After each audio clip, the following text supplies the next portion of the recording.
শ্বশুরবাড়িতে এসে এমন জামাই আপ্যায়ন আর গাছ থেকে নামানো টাটকা তালকু খাওয়ার সুযোগ যদি পান, তাহলে শহরের 5 তারকা হোটেলের খাবারও ভুলে যাবেন। আজ আপনাদের নিয়ে চলেছি একদম গ্রামের উঠোনে, যেখানে মেঘলা আকাশের নিচে পরিবারের সবাই মিলে জমে উঠেছিল তালকু খাওয়ার উৎসব। মেঘলা আকাশ আর গ্রামের উঠোনে পারিবারিক আড্ডা আর একেবারে গাছ থেকে নামানো টাটকা তালকু। আজকের দিনটা ছিল সত্যি অসাধারণ। চলুন আপনাদেরও নিয়ে যাই সেই সুন্দর মুহূর্তগুলোর মাঝে।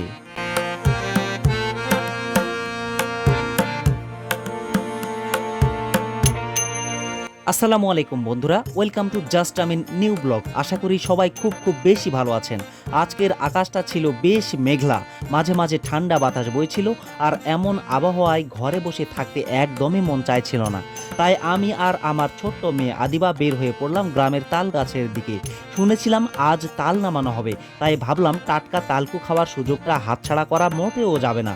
আদিবা শুরু থেকেই খুব খুশি, আমার আগেই ছোট ছোট পা ফেলে দৌড়ে যাচ্ছে, আর আমি বারবার বলছি আস্তে যাও মা, পড়ে যাবে, কিন্তু তার যেন আর ধৈর্য নেই।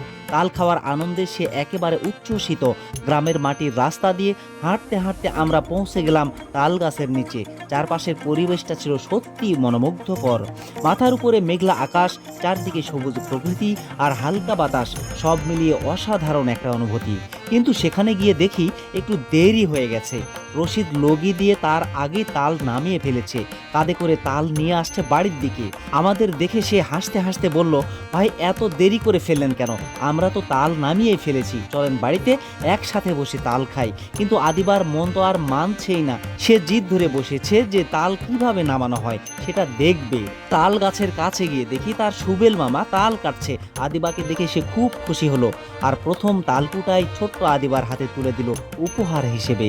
এই ছোট ছোট ভালোবাসার মুহূর্তগুলোই আসলে গ্রামের জীবনের সবচেয়ে সুন্দর দিক। এদিকে রশিদ আর সুবেল তাদের বাড়ির উঠোনে তাল কাটা শুরু করেছে। খবর পেয়ে আশেপাশের অনেকেই চলে এসেছে। ছোট বড় সবাই উঠোনে জড়ো হয়েছে। সবাই অপেক্ষা করছে কখন তাল কাটা হবে আর কখন খাওয়া শুরু হবে। এক এক করে তাল কাটা শুরু হলো, আর তারপর শুরু হলো তালকু খাওয়ার উৎসব। সত্যি বলতে কি, এই সময়ের টাটকা তালকু খাওয়ার যে এত মজা, সেটা শুধু গ্রামের মানুষই ভালোভাবে বুঝতে পারবে। গাছ থেকে সদ্য নামানো তাল একেবারে টাটকা আর রসালো, এর স্বাদ সত্যি অন্যরকম। ছোট বাচ্চা থেকে শুরু করে বড়রা সবাই মিলে তালকু খাচ্ছে আর গল্প করছে। চারপাশে হাসি আনন্দে ভরে উঠেছে পুরো উঠোন। ঠিক তখনই বাইরের এত হইচই শুনে চলে এলো শারমিন আর আমার ভাবি শাশুড়ি আইরিন আহমেদ।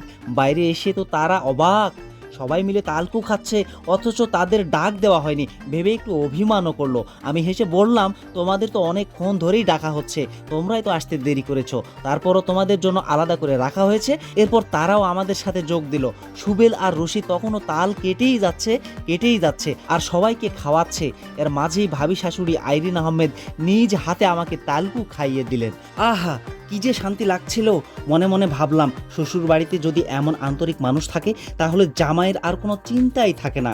তারপর শারমিনও নিজ হাতে আমাকে তালকু খাইয়ে দিল।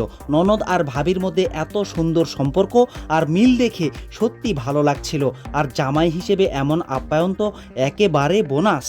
সবাই একসাথে খাচ্ছে, গল্প করছে, হাসছে। মেঘলা আকাশের নিচে গ্রামের উঠোনে পরিবারের সবাইকে নিয়ে এমন আনন্দময় মুহূর্ত সত্যি অনেক মূল্যবান। বর্তমান সময়ে আমরা সবাই ব্যস্ত হয়ে পড়েছি, কিন্তু এমন কিছু মুহূর্ত আছে যেগুলো আমাদের পরিবার, আত্মীয়তা আর গ্রামের শেকড়ের কথা মনে করিয়ে দেয়। আজকের এই তালকু খাওয়ার আড্ডাও ঠিক তেমনই একটি স্মৃতি হয়ে থাকবে। সর্বোপরি দিনটি ছিল অসাধারণ।